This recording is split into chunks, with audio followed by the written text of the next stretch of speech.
gonna add that theme music to my show. So if you hear that inside Middays in Persia, you know where I got it from. Good evening. I'm Persia Nicole. You guys can check me out Monday through Friday, 10 a.m. to 3 p.m. on 92Q. Welcome to yet another series of Minorities and Mental Health. Tonight it is all about adolescents and suicide prevention, presented by Sheppard Pratt. We're about to kick off Suicide Prevention Month, so this is really big month in September. So this is very important conversation to have, of course, not just during Suicide Prevention Month, but 365. To help me navigate through this conversation tonight, I have some special guests. Latia Sweet from Sheppard Pratt. Latia, where you at? Hello, everybody. Hey, Persia. Hello, audience. I am Latia Sweet. I am a social worker at Sheppard Pratt. I serve as the assistant director to social workers on our child and adolescent service lines. We have our Sheppard Pratt at Towson and at Baltimore, Washington. And it's a pleasure being on tonight. Thank you so much for having me. Absolutely. Super excited about this conversation. It's going to be some great resources to our parents, our younger kids, and youth, and neighbors, and everybody. Next up, joining us tonight, we have Miss Monique Owens from NAMI, Maryland. Monique, hey, girl. Hi. Hello, everyone. I am so excited. Hi, Persia. Hi, Latia. It's so great to share this panel with you. I am Monique Owens, and I am from NAMI, Maryland. I serve many hats here, and I am the newly trained, state certified state trainer for the Family to Family program and the Basics program, and I'm a program leader here. I am also the affiliate associate for my local affiliate, which is NAMI Southern Maryland.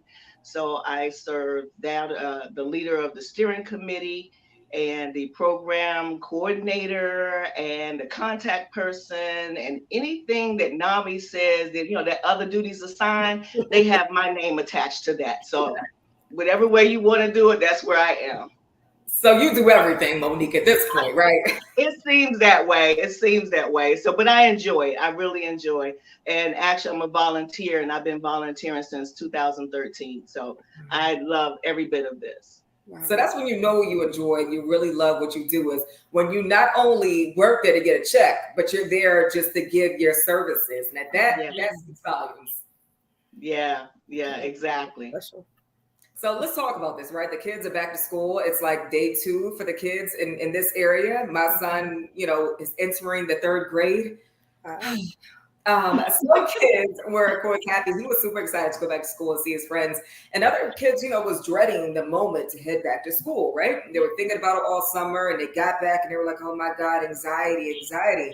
On Sheppard Pratt's website, actually, and I was looking at this, and it says a research study just posted not too long ago, a few weeks ago, 40% of U.S. parents with children younger than 18 say they're extremely worried their children will struggle with anxiety and depression. Now, going into school, of course, they have this anxiety and the bullying is the depression. My son, who was in the 3rd grade, they did a project, like an icebreaker, and it had different levels of your feelings. Were you happy heading back? Were you nervous or angry? When he showed me the chart when he got home, the nervous was up because they had to mark each time a kid said whatever the emotion was. And I'm like, why are 3rd graders so nervous to head back to school? Yeah. What are some tips you feel like you can give to some parents to help them cope with anxiety and to help them the nerves to kind of get down? Yeah. I didn't really even know what to say. I'm like, it's okay, you're fine. Right. That's the right way to go about it. Latia, what would you say? Yeah, and some of it is certainly normal with the start of a new school year, especially if they're going into a new school, even a new grade, right? Because it's who's my teacher, are my classmates going to like me? There are pressures that we don't even understand, and sometimes adults and parents that they deal with. I do like that. I kudos to that teacher for letting the kids know that they weren't alone. I think that kind of check for everybody. It was like, oh, I'm not the only one that's nervous or have some anxiety about this. And I think it already created a sense of community, which is really important for the kids to know, you know what, we're going to be okay. We're having these feelings together, and, we'll get through it with the support of our, adults in our lives. So absolutely. What would you say, Monique? I have a house full of all of the grades right now. And so we've had to experience this. And these are my grandchildren, mind you. So we have gone through the conversation about the anxiety. I mean, the day before, they're like tears. Just I'm like, oh my gosh, baby, what's wrong? And like, I'm not ready for school. And I was like, I don't know what to tell you. I was like, no, I knew what to tell her. I was just trying to be a lot more, compassionate. And it's a matter of calming them down. The thing, finding out what it is specifically that worries them, and address that issue. And so let's just say one of them, I asked, I said, what exactly is your anxiety? Well, I don't think that I have the right clothes, or I don't think that my hair is this, that, and the other, or I need to, I don't know if I'm going to be able to, fit in. And I said, first of all, you're beautiful as you are. Everything that you're worried about, God will take care of that. That's what we're here for. So you tell me what your need is, and God's going to provide that, whether it be so much, even if it's no more than me just talking with them. Sure. And calming them down and saying, when I was your age, we were young, and we actually were young at one point. And that, and we were nervous. And even as adults, we get nervous. I'm nervous as I don't know what right now, so I'm just letting them know that nervousness is natural. And it's okay to be nervous. Just don't sit in that. But what we have to do is calm their fear, their anxiety of what it is specifically, and don't be dismissive of that and go, oh, it's okay. Well, then to them, it's not okay. Right. So you meet them where they are. And so by the time we got finished talking, so then I reaffirmed, I'm like, are you good? Did we address every need that you have? Is there anything else that you want to talk about that will help you get through it? And they said, no, I appreciate the fact that you listened. That's it. You take the time and you listen to them. So that made me feel good. That's good. Good stuff right there. And I think the important part about that is there anything else? Because sometimes if we hear whatever the problem is, we really don't ask too much more. We're kind of like, okay, because we're doing 50 things at one time, right? So we're like, okay, I got this problem solved. Now I'm good. And we go about making dinner or whatever else we got to do, right? Now packing lunch and getting back to that routine. But I think really meeting them, like you said, where they are and making sure there isn't any other issues, because a lot of times the kids don't come to us and just say, hey, here is all my baggage. Can you help me figure out how to get through this? We got to pull that baggage out of them. Yeah. And a lot of times that comes with us actually paying attention to them. If you're seeing that they're down or their countenance is different than normal, then go to them and say, is everything okay? Yeah. I'm going to stop what I'm doing. Yes, I have 50,000 things to do, and God knows I did. But I said, let me take the time and give them full undivided attention. Don't try to do this, that, and the other. Give them 100% attention, and they feel that they are heard, and they'll be willing to talk at that point. Yeah, I agree. And that goes right into, I wanted to get into this next conversation. Before we do that though, if you're watching wherever you're at, on YouTube or Facebook, you can join in on the conversation if you have questions for Latia or Monique, or just comments, just whatever you want to say, parents as kids are heading back to school, or if you dealt with this and you have some encouraging words, just pop it up in the comments and we'll make sure we get it on the screen, get it answered, or just so people can see some encouraging words as well. Now, most parents say, I don't even know what to look for when it comes to warning signs. Now, you touched on it a little bit, Monique, but what are some warning signs? Because it's way deeper sometimes than what we actually can even imagine. Latia, let's start with you. Yeah, certainly. We talked about anxiety. I think we're segueing more into some more of the severe kind of mental health issues, such as like depression, even the suicidal thoughts, since we're going into Suicide Awareness Month. And Monique mentioned the countenance, right? First, if you know your kid, you kind of know when things are starting to change for them, right? And so you want to be paying attention to some of the behaviors. If they're extremely irritable, if they're cutting off contact with folks. Now, I know some of this is maybe for our older teens, right? But if, they've always had this friend around, or they've always been close to a particular family member, and then all of a sudden they're not. If they're frequently talking about ideas like, you guys will be better off if I wasn't here, and things like that. The normal things, we talk about giving away some of their things or not caring about some of the things they used to be interested in. Like you always like, basketball. You always play video games. You haven't turned your game on in a week. And so some of it is just us paying attention so that we know when a shift in their behaviors are beginning to change, even sleep patterns, and again, I know it's the start of the school year, so everybody's trying to get back in that bedtime routine, but overall, right? Hello, go to bed. But overall, that the sleep patterns, if they're used to sleeping all night and they've been up more, that kind of thing. I know our teens, especially during the summer, they just kind of stay in their room, sleep. But if that's not a normal behavior for them, you want to start, asking some of those questions, getting into, like Monique said, some specific questions about what's happening. Absolutely. Yeah, I agree. And I think a lot of times when parents go through teens or, the kids who end up committing suicide, they're like, I didn't see any of the warning signs. They're like, I thought he was normal. I thought she was normal. I thought that everything was fine, normal behavior. And I know that sometimes we miss those marks. So really paying attention. I think we have to do that a lot more. Yeah. And it's not always in the form of sadness. I mean, we know, especially, our kids and adolescents, they're into social media, they're into the trends and things like that. And we know of some recent, like even celebrities in the community that have died by suicide. Yeah. Maybe a year or two ago, it was what was it, Twitch from Ellen, right? And everyone's like, he was always happy, he was always joyful.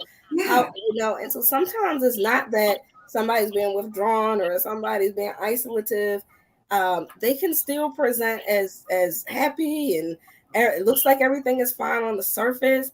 Sometimes that person that is more isolated, if they start to be a little bit more joyful and happy, that's also a warning sign, because for them, maybe they're thinking release is coming, and this sense of euphoria about not having to deal with life anymore happens, and everyone's like, oh yeah, they were sad, but now they're good. They were out partying with me last night. Some of that could potentially, not for everyone, but potentially also be a sign. And see, I think that's what makes it tricky too, is you just not being certain. Let's see, Africans for Mental Health, we say died by suicide, committed suicide, dismisses the illness. What would you say to that comment there? Because yeah, I mean, it just misses what the illness is, right? Right. Exactly. I have some other, most of mine are from experience, that their behavior, they become very reckless in their behavior, or they could also be very angry and irritable, slamming things down, very snappy when they used to be very calm. And you're like, what's going on? And then they'll do that bittersweet, what do they call it, Cabbage Patch Kid, sour and sweet. 1 minute they're one way, another, and you're going like, wait a minute, what's going on? What's happening? But the minute as a parent or a caregiver, you start questioning the things, their behaviors, that's the time I say really take the time to start talking with them. And a lot of times they just feel that no one is listening or nobody's watching, nobody's paying attention. And yes, they can be very happy, and at the same time you find that they're cutting themselves. Pay attention to their bodies. That's right. If they're wearing long sleeves like they didn't used to, and some, just pay attention to how things are changing in them. They're moving differently. And so that was the thing that we had, and I just had to have an open door conversation with them to say, I understand that things are different for you. The society that you're living is completely different than what it was when I was growing up and when I had my children, because I'm now helping raising my grandchildren, and it's 7 of them here. And so we have all ages. And so I get to do this process all over again, but it's even different now than it was when my children were young.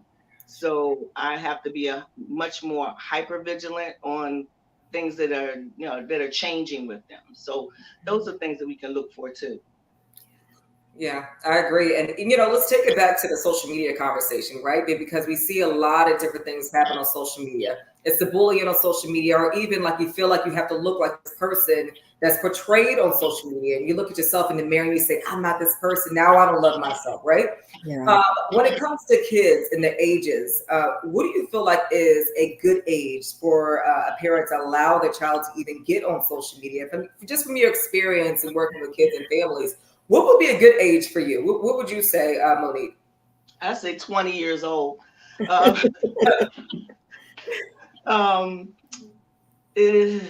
I think that above maybe 13 or 14. Mm-hmm. Anything below that, they're way too impressionable with what they're saying. They don't have a discernment of what's right and wrong at that point still. And it's even questionable at 12 and 13 because puberty is kicking in at that point. Mm-hmm. So that's a whole different level of paying attention to what they're doing on social media. Yeah. But I think that children should not have access to that until they're that age or older. Yeah. But that's just me. Yeah. And for parents, of course, you know your child, but I think that teenage, 13 or so, and I know they're ready to jump on it, and TikTok is a big thing for them and all that. I don't think social media originally was ever really designed for kids, but then they realized how much they navigated to it, and now they market specifically for a lot of the younger kids, and so they want to be on it. Their friends are on it. I think a lot of monitoring is required. But you kind of got to know your kids' level of maturity. Like Monique said, they're impressionable and those kind of things. So, but 12, 13, start small. Mm-hmm. Maybe not 5 accounts, No. I start with it, right? So, and keep their passwords. And have parental controls on it. Yeah. So the parental controls and also having their passwords, have access to the phones. And I would say check their phones daily at night as well, too. Not invading their privacy. And maybe even if you have to do it when they're asleep, so they won't be like, gosh, you always in my phone. Right. But like for my son, he's 8. I know he has a cell phone, right? But I like it because if he's not home, like to have, right? But I look at his phone daily. I'm looking at his search history. I'm looking in the deleted folder. I'm looking in everything because, like YouTube, like there's so many different things that's on there. That's not, like it's on YouTube Kids. Okay, so parents know why you have kids on YouTube Kids. You think it's safe? It's not. It's not. Block a whole lot. Yeah. No, I have pop-up things. Yeah. Mm-hmm. Yeah. I have a 4 and a 5-year-old that just messed me up when I walk by, and they're on YouTube. I'm like, what are you doing on YouTube? And we're trying to find someone. Said, no. Let's go back to, and I try to find, something that's more age appropriate. I'm like, I'm not understanding how you have access to this part of YouTube, but they have older siblings. Okay, so they have ways of getting around that. But at 4 and 5 years old, they know how to use the computer. Yes. I feel like you pick up the womb knowing how to use phones. I do. Yeah. They come out smiling for the camera. They know how to do all of that. The enlarging, the minimum. I'm like, well, it took me a while to learn how to do that. You know how to do this at 3?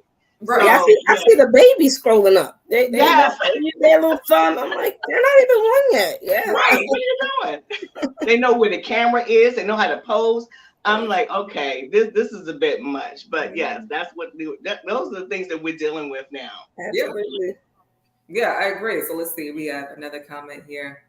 The pressures of the internet as so loud and go by what we search for. We need to implement safety viewing measures, absolutely, and have honest discussions about what's going on, what they learn from social media. Even as adults, we get caught up. We need time out. Yes. Mm-hmm. Yes. Hey, sweetie. She's one of my NAMI people. Hey, shout out to NAMI and of course Sheppard Pratt for this amazing event tonight. And I agree 100%. We all need those time outs, and we all need time to just be like, okay, half of this stuff not even real. Let me take a step back and woosah. That's right. That's right. Yeah. And if you're just joining us, it is all about minorities and mental health as adolescents and suicide prevention as we head into Suicide Prevention month in September. You know, we want to make sure that we are helping the kids as they are back to school. Day number 2 for most kids. You know, some kids started last week, but parents, this is a really like an open conversation. So hop in here, give encouraging words, questions for Latia and Monique. We're going to make sure we get those answered. These are experts we have on with us tonight. So let's talk about this. And for both of you, share a story of a time you supported someone at risk of suicide and how you got through it. Like, what strategies did you use to make sure you got through it? Latia, for you, do you deal with this a lot at Sheppard Pratt? What are some resources that you can give? How did you even get through that with it?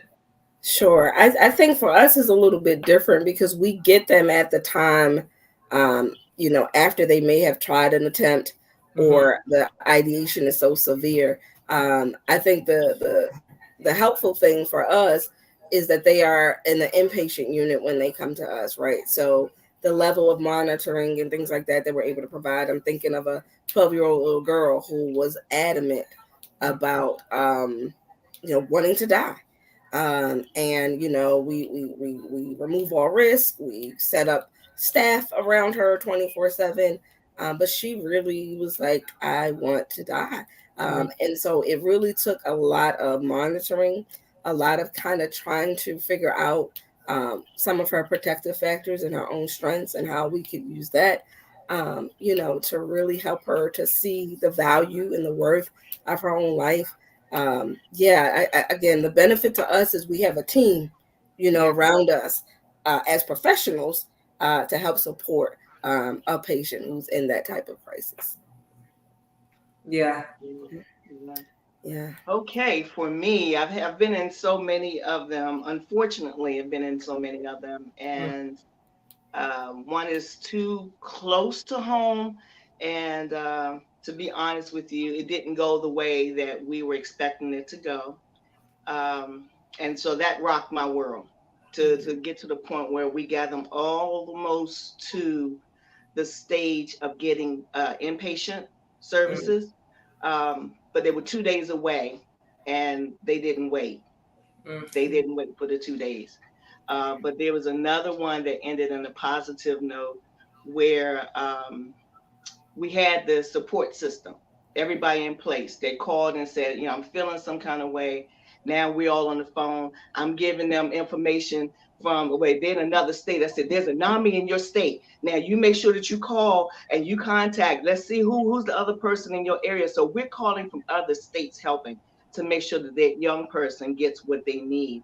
And that young person had enough wherewithal to say, I want to be admitted, and did get the admission, did go through the medications, the therapies and everything, and is now thriving and in college at this point. And so, you know, the knowledge that we get and give is so valuable to people. And it's not just in our area and keeping it to ourselves. With NAMI, because we're national, we can refer to other states and call and say, you know, this person's in your area. Is there some way that you can connect them to someone over there to lay hands and, you know, to help them out, you know, be that feet on the ground for them and connect them to the right people in their area.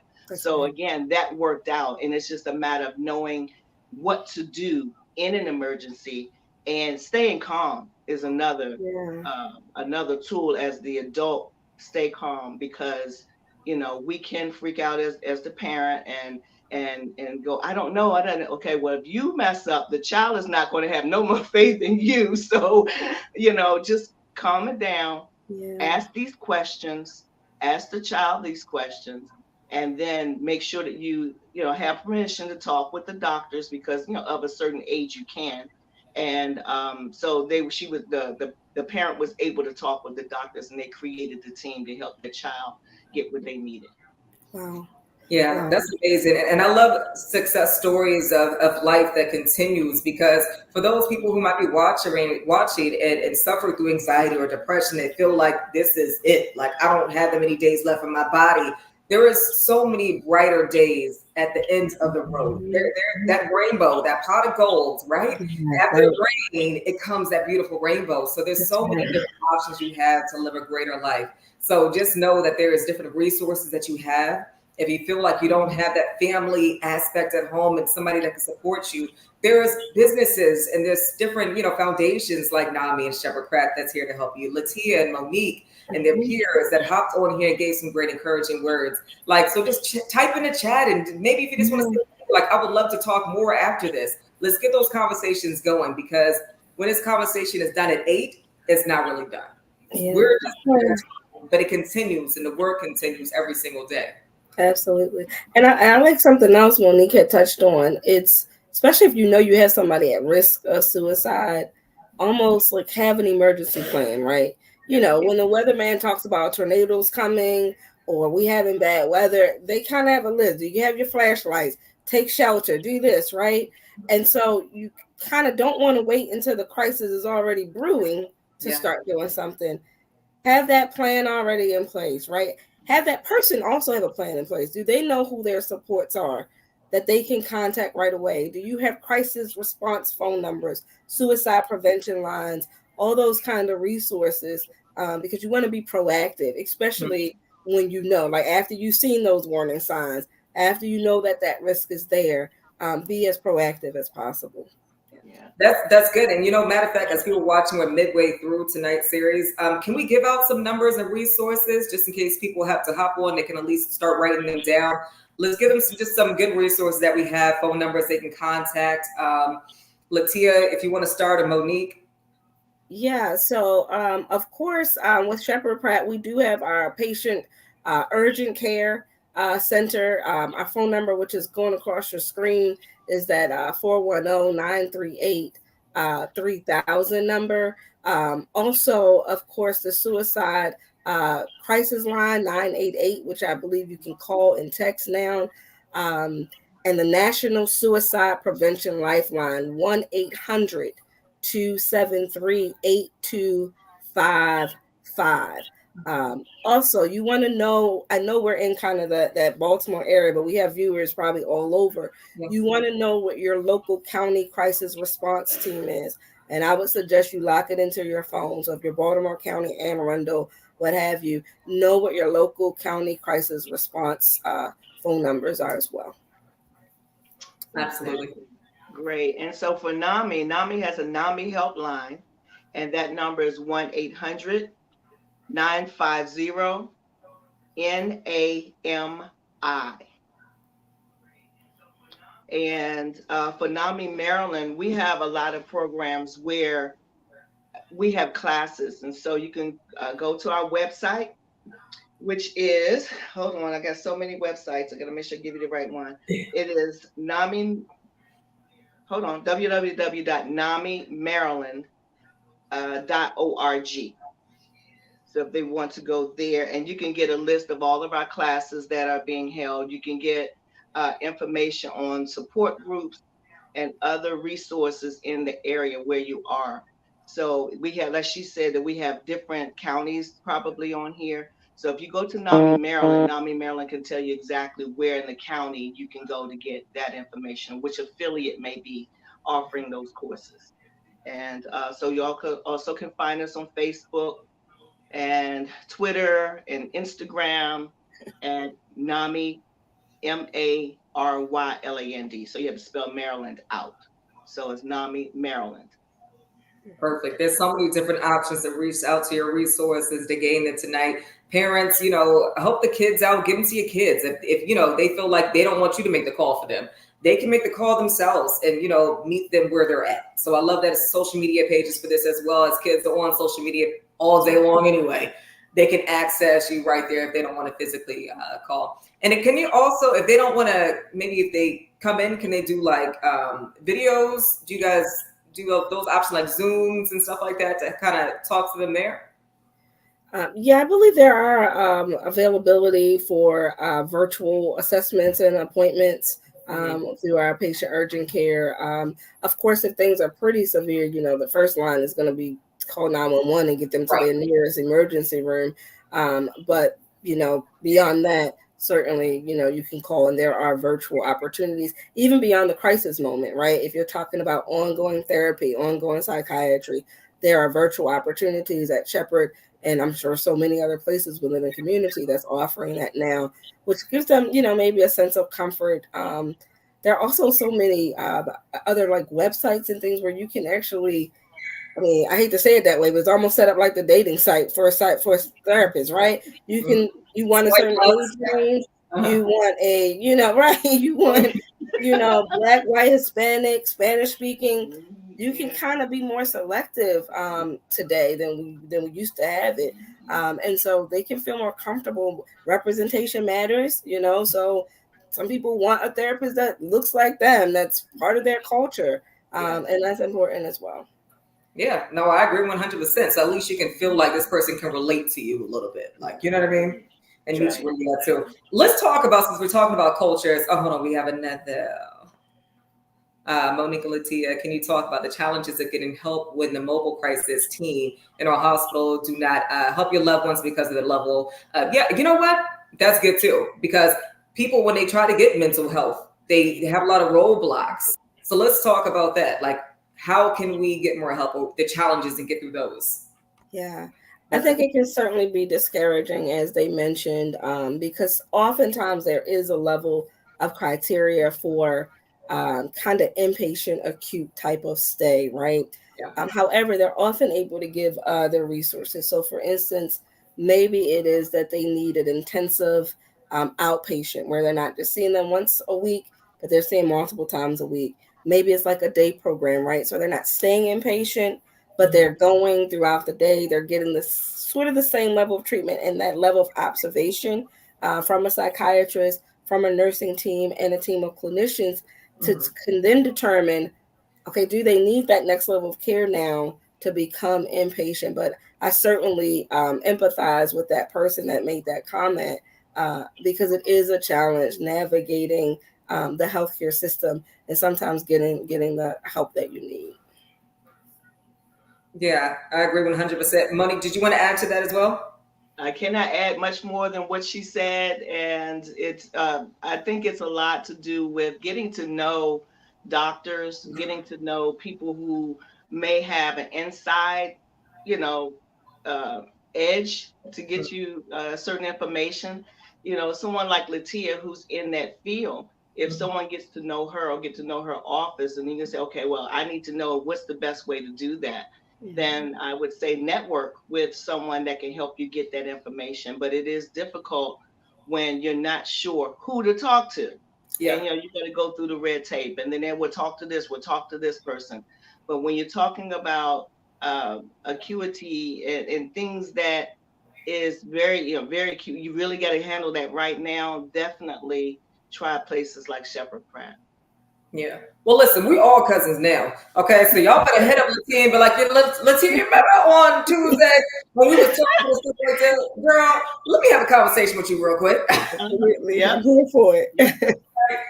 Let's talk about the stigma, of course, in our culture, in the Black culture, because a lot of times when it comes to mental health, people just ignore it. I mean, we kind of are just like, yeah.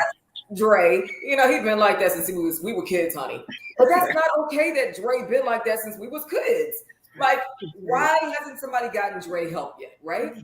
So how can we break this stigma? How can we enhance the conversations like we're having tonight? This is one direction, right? But in the Black culture, how can we help enhance mental health and making it a norm? What would you say, Monique? I think for me, what has worked well in my family is that we talk about it consistently. We have dinner at the dinner table. We need to go back to doing things like that. Gather the family at the table. Let's say, we ask them all the time. So, what happened in school? And when you start understanding that people have different challenges, talk about that. Don't ignore it. Don't talk about Uncle so-and-so that's upstairs in the back corner and he's always got the door closed and nobody knows what's going on. What's the secret about that person? Tell people, talk to the families. I've learned that generationally we have this situation, this problem. So when I started noticing challenges in my children, I started going back to my ancestors, like my parents and my grandparents, and asking questions like, well, how were they as a child? Because I'm seeing certain behaviors. And when you started noticing that those behaviors are, presenting themselves in your children or someone open your mouth. You don't have to be rude. Be very, very graceful with that. And just literally have the conversation. We have to actually not act like it doesn't happen to us. Right. Mental health conditions have no discrimination. That's right. And so we have to, in the African American community, accept that, yes, we're part of that too. And that we're going to need to have that conversation. For me, just talk about it. Yeah. Just talk about it. Stop being dismissive. When a person says, or when you see that, okay, here's an example. I saw a family where I could tell that something was, challenging for the child that they had. I didn't know the parents, but being a woman of faith, I prayed about it. How do I approach it? What do I say? And it got to the point where that particular person, the parent, wound up calling me about something that I was dealing with. And as I was talking with them, and then she's like, well, what do you do at NAMI? And I explained, and she says, oh my goodness, I need help with my child. Boom, there was a segue. See, it wound up talking with her, inviting her to the classes, her and her husband, and they came to the classes, and their child was going through so much. And I got a picture and a text from her that showed me the child's senior pictures, and she was smiling. And I said, boy, that smile is everything, because she would not, like just a few months prior, wasn't that happy of a child. But the fact is that we opened up the lines of communication, right. And it made a difference in that family's life. So we can do that. Everyone, we're good. Yeah. And you definitely have to normalize it. It's not, therapy is not a bad thing. I think for most of our children and adolescents, the pendulum of the stigma has swung for most of them in their generation. Yeah. In our generation, not so much, right? No one wanted anybody to know that they had to see a therapist or that they had to go to a psych hospital or anything like that. A lot of the youth today, they recognize that in themselves. Like they recognize, like I deal with anxiety. This is happening, and so it has become more normalized. And I think having those conversations, right? A lot of our, parents, grandparents, and so forth, it was undiagnosed. Like you said, Persia, you knew something was up with them, but we didn't know what it was. Right. But now we're able to put names to this, right? And get the help that they need. And I think that's just so important to just normalize it. And it's interesting because we're seeing it even now in some of the shows that are more catered to our culture. They're talking about mental health, right? Even Black men, youth, it's part of the storyline, right? Oh, have you talked to your therapist today? I'm like, wow, they're talking about this on mainstream television shows to again normalize that it is, it is okay. Celebrities are coming forth about, what they're going through with their mental health challenges, and so I think those are helpful. Absolutely. Yeah. And I think that's what makes like social media a safe space sometimes, is because like on TikTok, right? They have like your own type of TikTok. Like, it might be a section for mental health. You can type in mental health and people will talk about how they got through those different things. So like, even if it's like parents meeting the children where they're at, and how you even initiate the conversation to be like, I want to be supportive. Like, I want to help you through this. So maybe like TikTok is a way, like maybe for the mom or dad or guardian, whoever, to get a TikTok and say, hey, like I was on this page. Did you see this? Like this girl was talking about this. That helps. For me, I feel like that's an easy way to start that conversation. Like you were saying, Monique, earlier, the conversation starter. What else? What other some forms of conversation starters you think would help out a parent to address a child? I have used movies. Yeah. We've done that as a family. We would have movie night, and sometimes we would let the children choose, and sometimes we would choose because it's a specific thing that I want to talk about. But they received it better in movies. And so it's amazing. That has always been the best conversation starter for us. Is we're going to pick a movie and then say, in such and such a scene, what do you think was going on with that person there? And as Latia said, the kids are much more apt to say, oh, well, I think that they're feeling this, or I think that they're seeing that. Say, okay, well, has there ever been a time where you felt like that? Or do you know of any of your friends that may feel like that? And they will get to talking, and we'll turn the movie time into like a whole hour's conversation. And everybody gets to chime in. And what's beautiful is that the 4 and 5-year-old are sitting at the table and they're imbibing everything that is being said. So when you hear them talking, they're using the vernacular even at 4 and 5. Wow. So it's beauty. So that's what we use. Movies, get into your child's world. If it's a video game, sit down with the video. I don't play video games, but sometimes I sit there and I'll just watch it. I'm like, I have no idea what it's doing, but you know, I said, so what is that doing? And how is that level? So we get to teach them how to utilize the skills from there in real life. So I'm able to equate what they are already used to and say, okay, now what you can do there, you can do in real life if you use these tools in this way. And then they get it, and to see their face light up when they go, oh, I get the connection now. I like that. Yeah, you got to meet them where they are, join with them, and starting kind of general, right? Because if you go to the specific of, well, how are you feeling about this and why this, it feels judgmental, and we never want to kind of have that judgy kind of conversation with them.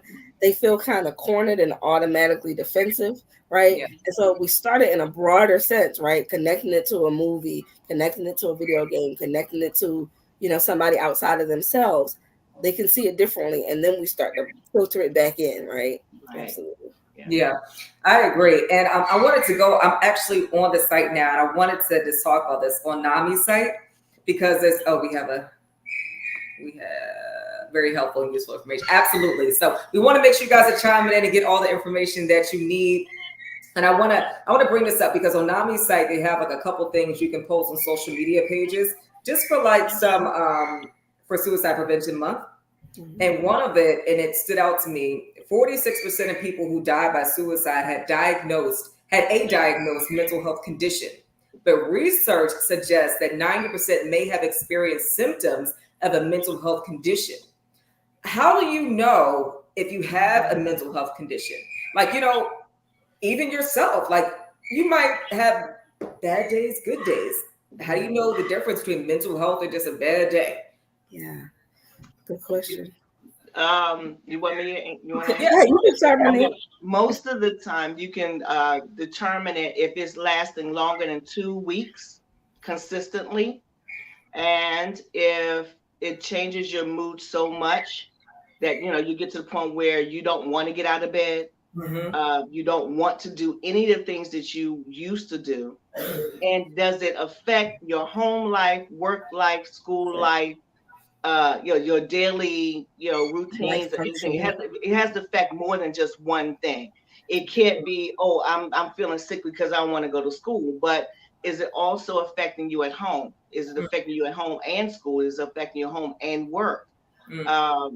And your social life. When you start seeing a decline and it lasts longer than 2 weeks, then that's more than likely a sign that you really need to go and get checked. Yes, seek out.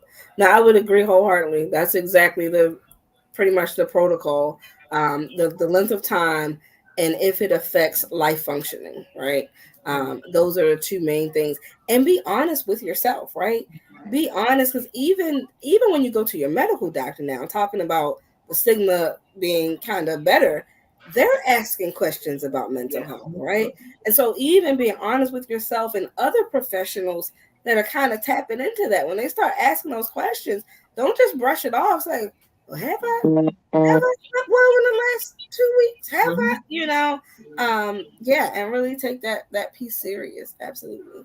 It's so funny that you said that, Latia, because my doctor the other day asked me how like everything's been going on in life. Like, I'm just going for a regular yearly checkup. And I didn't think we was going to talk about my mental health, but I was like, I'm cool. I'm like, I just been busy. She's like, but have you found time for yourself? I'm like, you know what? Not really. She's like, you have to find time for yourself. It will help you out internally. And of course, externally, you'll be able to tell, you'll feel better, you'll move better. And I was like, okay. Yeah. I got you, Doc. Like, but we've never had that conversation. I really feel like it came that COVID, Like COVID hit us at a time when we was all like, all right, we in this house and everything is driving me up the wall, right? And we really found ourselves. And some people couldn't figure out who they were in that moment. They just couldn't take it. But then we've learned to use counseling and other methods of things to make sure that we're feeling okay, right? Right. Yes. Yeah. It was another something else I seen on here, and I was surprised by this. I don't know why I thought more men suffered through this, but it says 79% of people who die by suicide are male. And fellas, let us talk to you real quick because, women, we're strong and men are strong. You have to be macho, right? But mentally, I think sometimes women, we can help out our fellas because, we have a different type of, brain function, and ladies, like, let's be, the rock too. And, when it comes to school and stuff like that, like the young girls, like, your brother, like just making sure.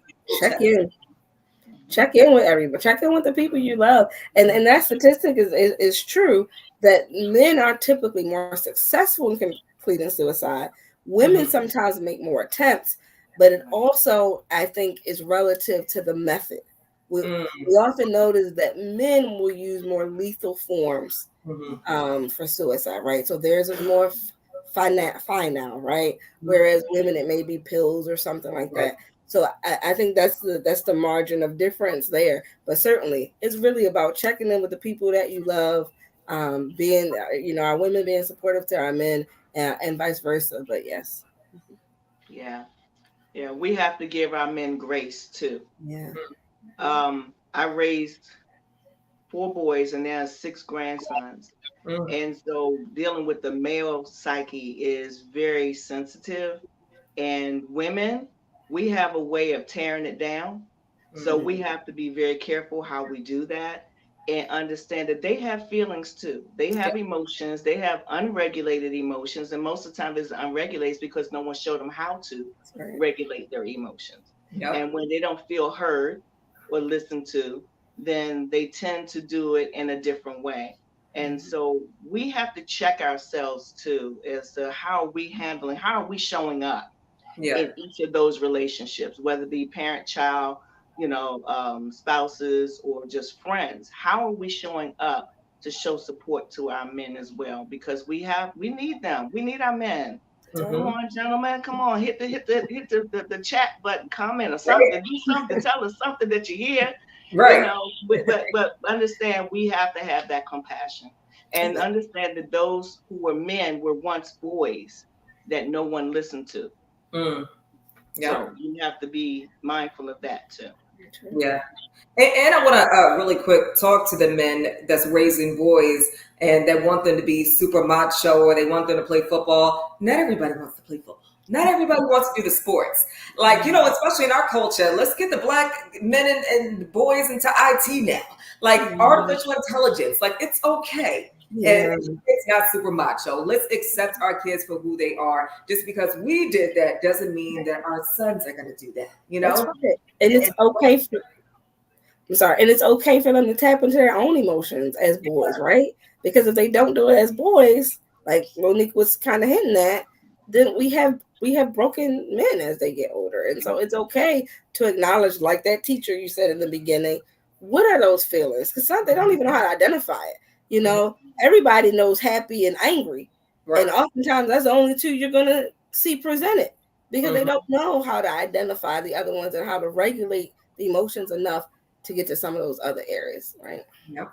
I'm glad you brought that up, Latia. That was one of the first things that I understood, that as our children do not understand emotional words, they have no emotional intelligence at all. And how I know that's because we didn't have it.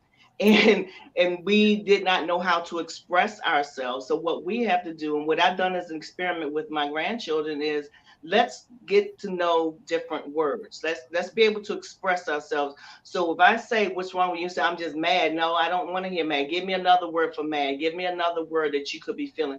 And then there's a such thing as an emotional wheel. You can find those on the internet, and it gives you a list of all the different emotions. When I do presentations that talk about the emotional stages, the emotional wheels, and it gives them other words. So they say, well, I'm a little annoyed. Oh, I know what annoyed looks like. So let me help you with that. Oh, I know what frustration looks like. Okay, let me help you with that. But mad is just a general term. That doesn't define anything for me. So then you have to do a lot of digging. But if you give them the words and they using these words, it won't take you long to figure out what's happening with them. Yes. Yeah, I agree. And I know that we have about like 10 minutes left in the program for tonight. So I do want to backtrack a little bit. And for those who got in the middle of our conversation and missed some of the beginning, and get back to, more warning signs. But what are some warning signs that you've identified that are common amongst the Black culture? Is there some things that you said, you know what, this really is really common within the Black culture? This is some signs you should definitely look out for. Latia, what would you say? Yeah, so I think it's maybe not so much of the warning signs, maybe that idea of the self-worth piece, right? You may see that, and again, this is general, so this is not everybody that's going to experience this, but that idea of a separation from community, right? Especially as a Black culture.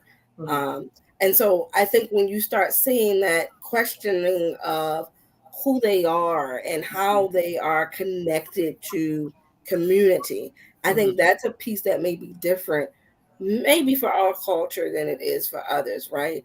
That idea of that sense of pride in your community, that, hey, I'm Black and I'm proud kind of thing, right? But it also creates this ancestral, right? And this larger community of, and not to minimize what they're going through, right? Because everything is different, but to know the societal ills and the societal stresses are not necessarily things that are new to our community, right? And how did our people before us overcome that, right? And that same strength is within us, right? To overcome some of the societal ills that we face today. Again, not is different, right? And so I think that is a piece of that loss of connectedness to community may be a different kind of warning sign that you may see within our culture. Yeah. Monique, what would you say? Is there some warning signs you've seen that is more common in our culture? I think my observation is the disconnect with generations. We tend to just live on the generation where we are instead of reaching up and then reaching to the other side. So in my home, there's 4 generations. So we have to be able to understand my mom's generation, right? And then she has, to understand the grandchildren's generation. And we know things are different. And I'm just using an example because that's what's in my house. I can't say what's in someone else's, but I do find that there's an important piece of us not being connected generationally. We have to be able to talk about our, ancestors, talk about the other people in your family, where you come from, and then they get a sense of connectedness. They don't feel like they're alone, and no, the other generations understand me. Like, no, well, this is I have a wall that has all the grandparents from when they were children, and the grandkids get to see, well, who is that? Who is that? Create a sense of ancestry in your home so that the kids will get to know their own roots. And I think that in our community, we have missed that. Yeah, I agree. And let's also bring it back to this point too, still kind of staying in this conversation, but we talked a little bit about patterns changing when it comes to adolescents who are at risk, who might be dealing with some things and on that path to suicidal thoughts. What is, again, how might a person's social interactions or communication patterns change if they're experiencing suicidal thoughts? Let's kind of bring this conversation back a little bit. Latia, what would you say? Yeah, so certainly, again, if they are more of that extrovert, and then you see them being a little bit more isolative, that's certainly a pattern change for them, or vice versa. So you want to look for some of those kind of things. You want to look for, again, a loss of interest in things that they used to enjoy. We get it. Some people just grow out of things. But if that was really their passion and it was almost like an automatic stop, you want to do some of that digging and figure out, like, well, what happened? Music was always your thing, and I haven't, heard you sing or listening to your songs in months. What's going on here?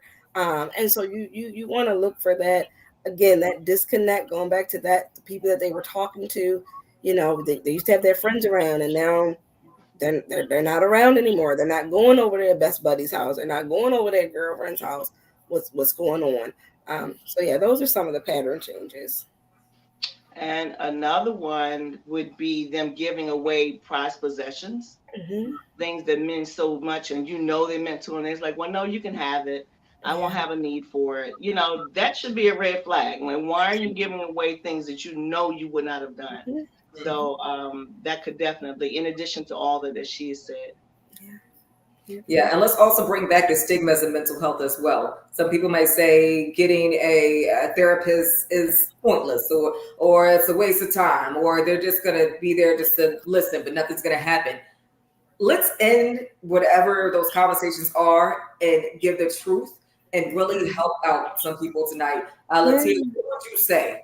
If somebody can with any of those words? Yeah, it's definitely all about yourself. It's what you're gonna get out of that therapy session.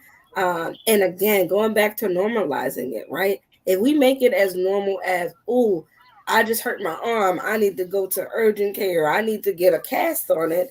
If we start to make it as normal as that, then there's no issue when they have to go and sit in a therapist's office because emotionally something is broken and they need to repair it, right? Emotionally, their thinking is off, right?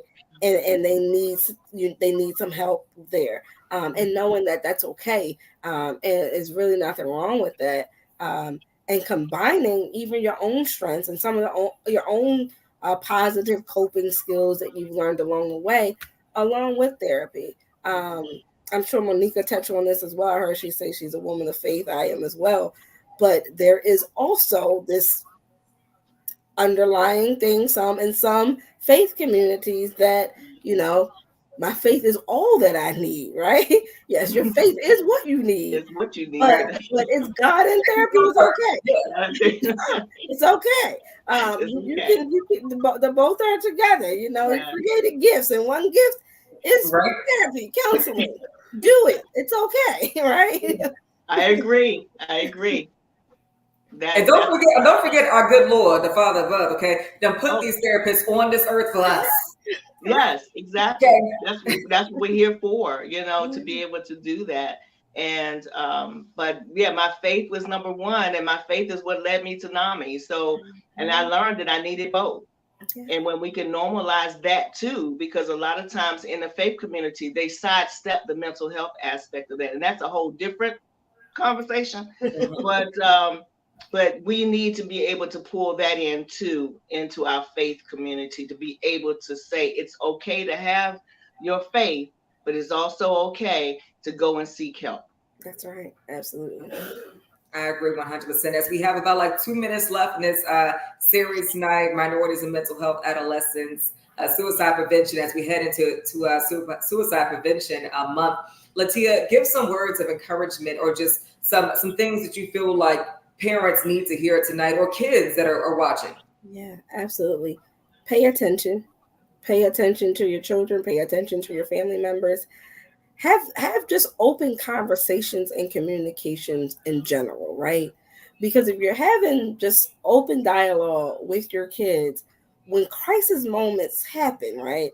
When they're starting to feel some of those emotions that they're not so sure how to give words to, they already know that you're a comfortable and safe place to land, right? You can't start, you can always start somewhere, but it's easier, right? If you've already created an atmosphere that's comfortable, that's inviting, that's non-judgmental, right? About just general conversation. So then when you get to the hard stuff, it's a little easier, right? It's a little easier to go there. So that will be kind of my takeaways. And then for the young people, if you are experiencing any type of crisis, people are here for you. They're here to support you.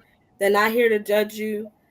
There are many that have walked in similar shoes as you. I know nobody's story is the same. But please reach out. Again, that 988 number, you can just send a text if you have to. You can call the Suicide Prevention Line, NAMI, Sheppard Pratt. There's so many resources. that are here for you. You guys have everything at your fingertips. You can search anything. You can TikTok anything. Seek out some help for yourself. It'll benefit you in a long way. And you got a bright future. And we want you guys to be part of the present as well as the future, because we need you guys. And you could be our next president or something like that, the next mayor, the next governor. There's so much to do. And the way our society is right now, there's so many open doors just waiting for you to walk through them and conquer them. Like I see so many young, dynamic people, like people that I see out on the street, and I'm just like, man, you're blessed. Like, you know what I mean? Like, and we just want to continue blessings. Monique, let's give some good words before we go. I definitely want people to understand you are not alone in anything. We're here. You always will have a support group, a support team. Parents, create a team around your child, whether it with the school, with the doctors, with your family, with the child included, and be able to understand and call hashtag team, whatever that child's name is. And everything that you do is centered around that child and making sure that they get what is needed for them. And you'd be surprised at how much of an outcome you'll have. So be encouraged. You can do it. If I can do it as a mom, and I don't have all the credentials like the doctors and things, but I have learned and using it and applying it. So you can do the same. Be encouraged. And let's give resources really quick too. Phone numbers, websites again that people can reach. I know we have NAMI, Sheppard Pratt's phone number at the bottom going across, the 410-938-3000, and of course, sheppardpratt.org. Is there another resource as well, Latia? I gave the National Suicide Prevention 1-800-273-8255 and the text crisis line of 988. That is there. And certainly our urgent care centers are open Monday through Friday, 9 to 9 at our Towson location, and Monday through Sunday, 10 to 9 at our Baltimore, Washington location for walk-ins. Walk on in, honey. Monique? Right.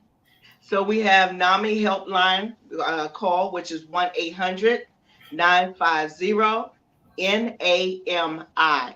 So if you want to call for some help, that's the number to call. Or you can also go on NAMIMaryland.org for a lot more resources and information for NAMI Maryland.